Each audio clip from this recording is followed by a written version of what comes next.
Meet Jody, a 29-year-old who's been working from home for 3 years.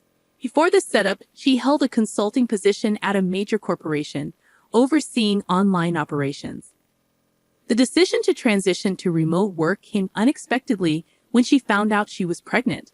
Opting for freelancing, she bid farewell to her corporate role, embracing the flexibility it offered. With her knack for marketing, she's been successfully managing various projects and directing online operations, bringing in a decent income. However, her husband, Huey, remains somewhat oblivious to the nature and value of her work, seeing it merely as a pastime. The shift to working remotely granted Jody the luxury of time, allowing her to experience a serene pregnancy and safely deliver their daughter, Caddy. Initially, Jody stayed with her parents for support during the first month after Caddy's birth. However, Huey's insistence on her return prompted her to shorten her stay to just a month. Since then, she's been navigating the delicate balance between work and childcare, managing adequately but not without its challenges. Unexpectedly, Olivia, her mother-in-law, proposed the idea of living together. Despite initial reservations about the potential complexities, Jody agreed on the condition of building a duplex to maintain some level of autonomy. The construction proceeded smoothly, and soon they moved into the new home, sharing common spaces. While initially pleased with the arrangement, Jody's contentment soon turned to frustration as Olivia began to impose various household tasks on her, often disrupting her work. Olivia's demands grew incessant, leaving Jody little room to focus on her professional responsibilities.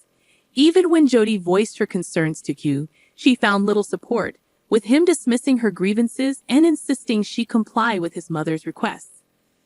This lack of understanding and support from her husband only added to Jody's stress, pushing her mental and physical well-being to its limits.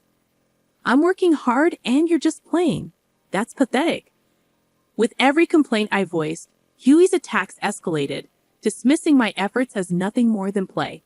Even when I insisted that I was seriously working, he refused to believe me. Cody, my father-in-law, seemed to echo Huey and Olivia's sentiments, viewing working from home as little more than a hobby. Their lack of trust in my work left me questioning my own worth, fearing abandonment due to my perceived inadequacy.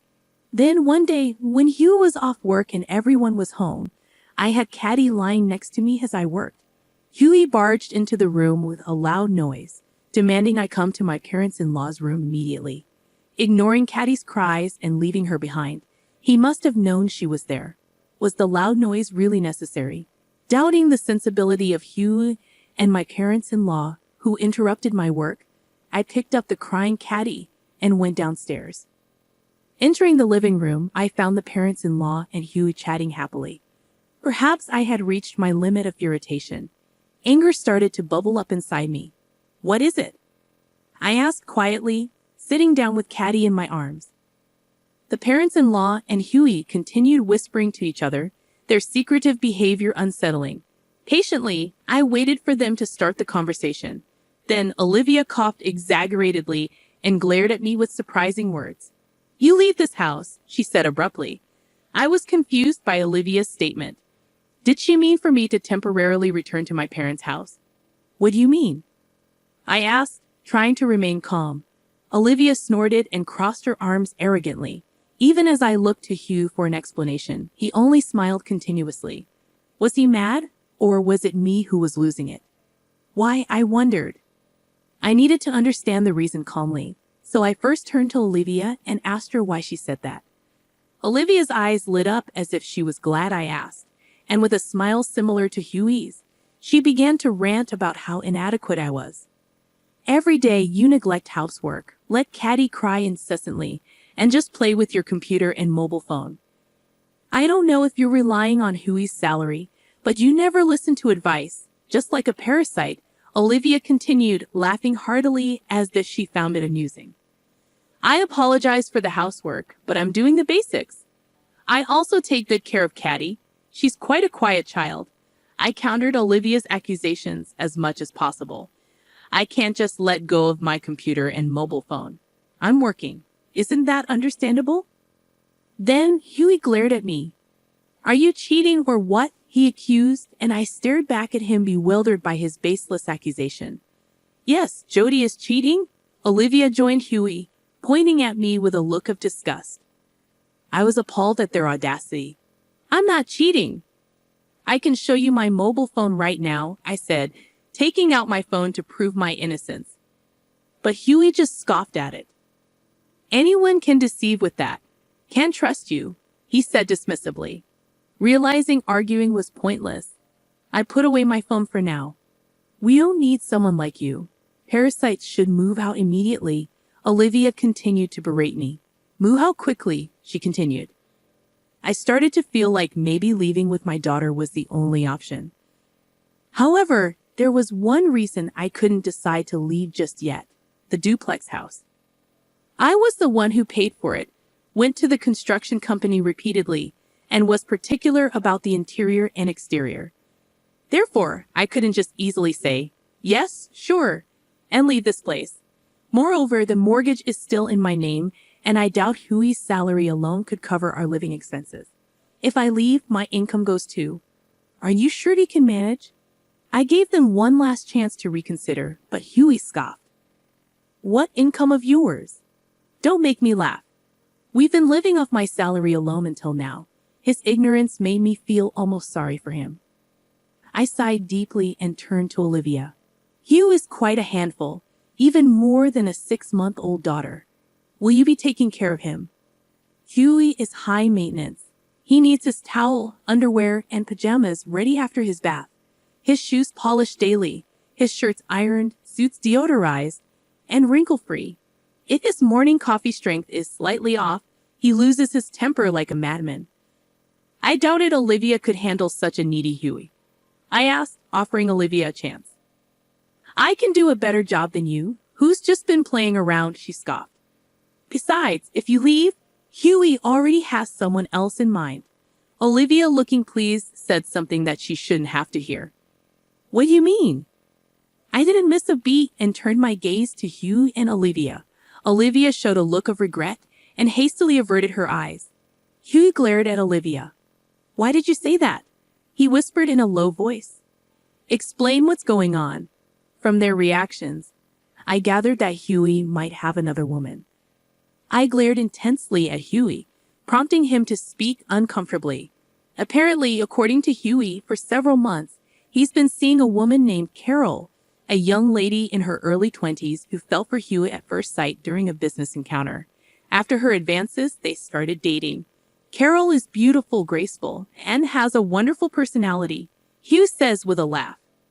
I couldn't believe it considering Huey's looks. I couldn't fathom why such a young woman would be interested in him. Half believing, I asked Hugh for proof, thinking if it's true, I'd secure compensation. Hugh showed me his WhatsApp history with Carol, and as expected, the messages were mostly from Huey, suggesting dates and compliments. However, Carol seemed disinterested in anything beyond work, politely declining personal interactions. Moreover, she typically responded formally, with no stamps or anything, just simple replies. Stunned by Huey's smug face, I was at a loss for words.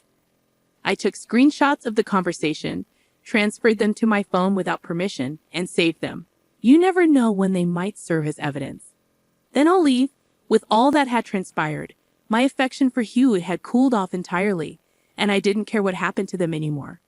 I'll take Caddy with me, I declared as Huey and the parents-in-law seemed pleased with my decision to leave. Huey's face turned serious, and his raised hands fell. What are you talking about? You can't raise Caddy without any income. That's right, leave Caddy here. Don't be silly, Hugh, and the parents-in-law didn't understand why I needed to take her with me.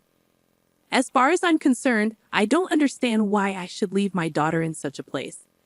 I've told you I have an income, and why would I leave her with people who can't even take proper care of her? When Caddy grows up, she'll work hard, and I'll relax. Hugh interrupted with his nonsensical talk as I was explaining why I wouldn't leave Caddy. My anger was building. He kept spouting selfish things, not realizing he's digging his own grave. He even plans to use our daughter as a tool. Very well then. Let's decide the custody through court. Please prepare a lawyer. Until then, I'll take care of her. But I knew that arguing here would only complicate things further with Huey and the parents-in-law. with unwavering confidence that I wouldn't lose. Once they agreed to legal proceedings, I wasted no time in preparing to leave immediately.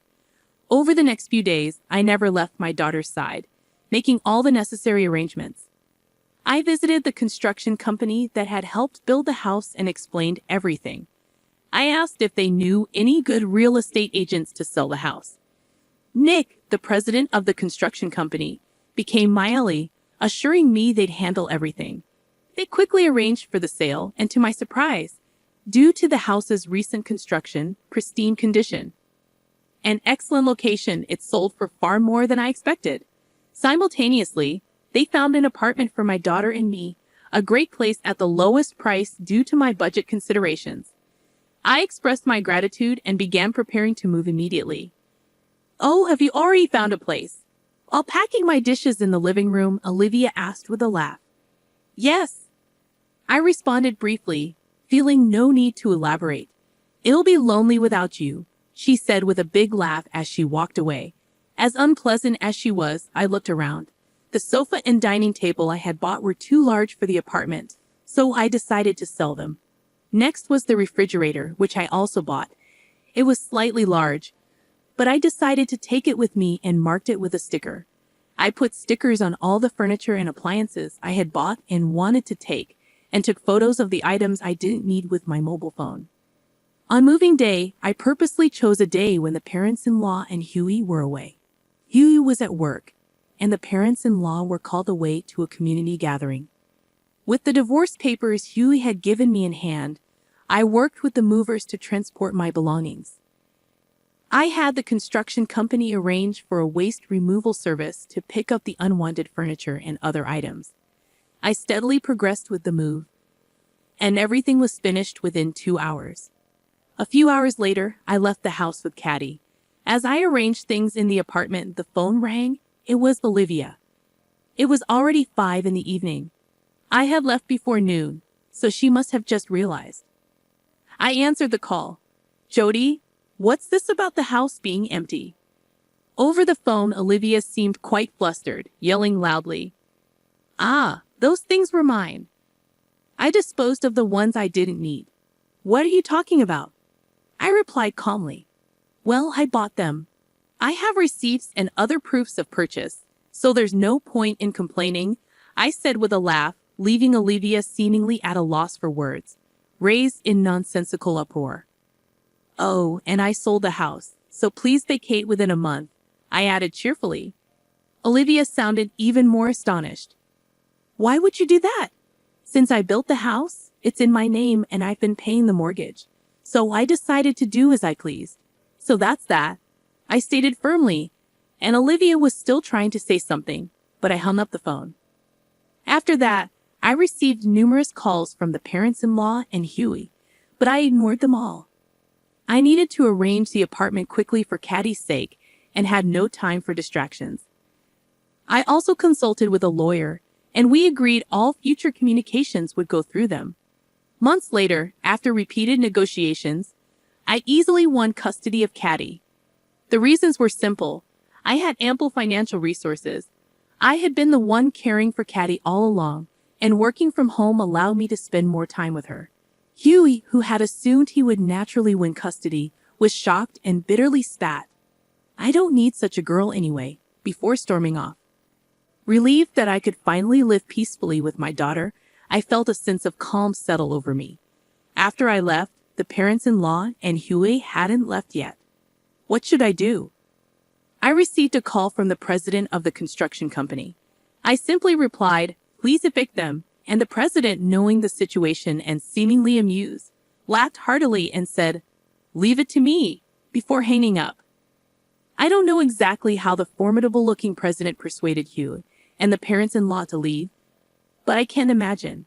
A few days later, I received a report that they've moved out, and I was impressed by the efficiency. Even that brought relief to my heart. But several months after the divorce, Hugh contacted me. By then, the divorce was final, and the parents-in-law had somewhat given up, so I hadn't blocked his number. But I immediately regretted not changing my mobile phone number or maintaining the block. Long time. I was just thinking maybe you were starting to miss me by now, he said. What is he talking about? I felt more liberated than ever after the divorce, not having to care for him. I listened as Huey continued speaking. He was apparently dumped by Carol and had thought I was his only option. The way he was dumped was laughable. He went to Carol right after our divorce, saying, "We can be together right away." When he told her, "You don't flatter yourself," she responded very coldly, misinterpreting her professional demeanor at the workplace. Hugh visited her at home, resulting in a restraining order from the police. Hugh claimed, "Carol betrayed me. I dumped that woman." But frankly, I had no interest in his story. I hung up the phone while he was still talking and immediately blocked him. I blocked all messages and later changed my phone number, starting anew. I heard from mutual friends that after the incident with Carol, Huey had disputes with clients and was negatively affected at work. Perhaps feeling too uncomfortable, he resigned. Unable to secure another job, he seemed to be struggling financially, constantly asking various people for loans.